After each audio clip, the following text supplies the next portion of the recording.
I live in a pretty quiet neighborhood, mostly older folks, retirees, families who've been here forever. About 7 years ago, this guy named Mr. Levin moved in next door.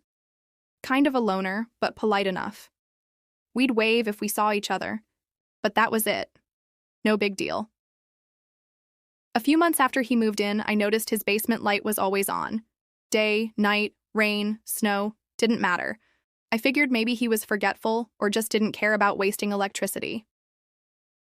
About a year after, that Mr. Levin vanished. One day he was there, the next the house was empty. I found out later from another neighbor that he'd apparently gotten sick and moved to live with his daughter across the country. But here's the weird part. The basement light never went off. The house sat empty. Grass grew wild, windows gathered. Dust. Seasons changed, years passed.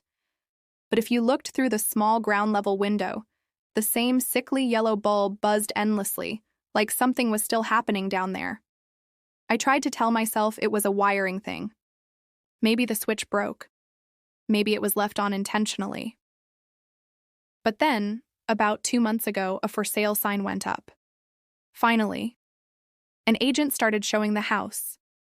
I watched from my window like a total creep every time someone came by. But nobody stayed longer than 15 minutes. People went in and left looking uncomfortable.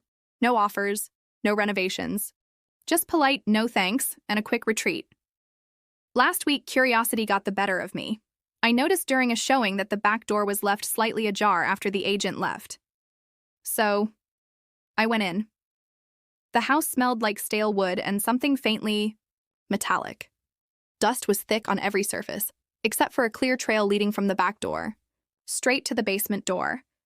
The basement door wasn't just closed, it was chained shut with a thick industrial padlock. The basement light was still on, leaking out from the cracks. I leaned close to listen. At first, nothing. And then, something. Knocked on the other side of the door. Just 3 slow, deliberate knocks. I ran like hell. Now the for sale sign is gone. Nobody's moved in. But yesterday, when I looked out my window, there was a face in the basement window, watching me. It didn't look like Mr. Levin. And tonight, just a few minutes ago, I heard 3 slow knocks at my back door,